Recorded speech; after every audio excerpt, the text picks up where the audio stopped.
Right, if you were with us earlier, you'd have heard me ask Rob Dorset if we'd heard from the FA about what Arteta and Arsenal have said. He said no.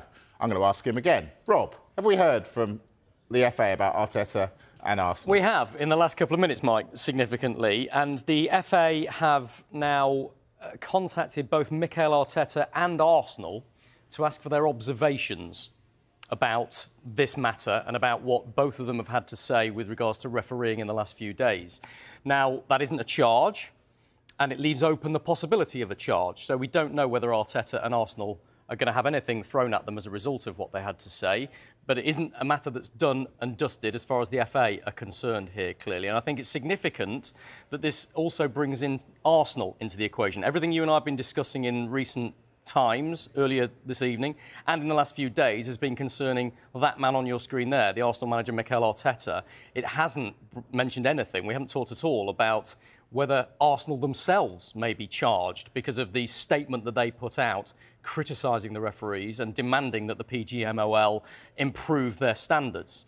So both Arteta and Arsenal potentially in the dock here. Of course, it's absolutely possible that no charge is brought, depending on what their written observations are when they reply to the FA.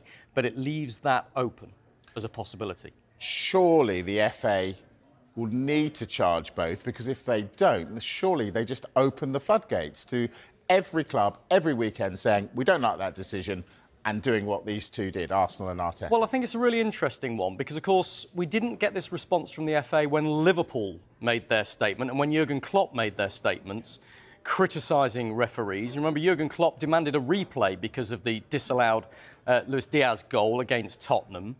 There was no comeback from that. I think that's because all of the football authorities, the Premier League, the PGMOL and the FA, see the situation that Arteta and Arsenal are criticising as very different from the one that Liverpool were criticising. There was a fundamental failure of process in the VAR decision that disallowed that Luis Diaz goal. There wasn't in this case of Newcastle's goal for Anthony Gordon against Arsenal. That was a refereeing decision, a subjective decision, which both Arsenal and Arteta have taken umbrage at.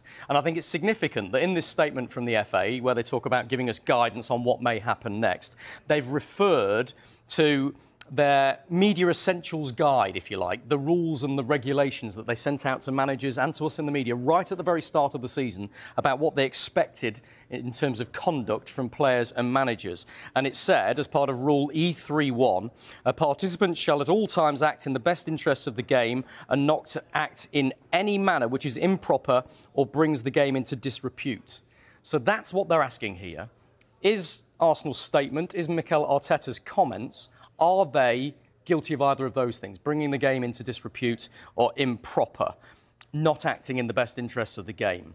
I think there'll be a lot of people in football who have opinions on both sides of that, but depending on how Arteta and Arsenal respond to that, we'll find out whether either or both of them are charged by the FA in the coming days.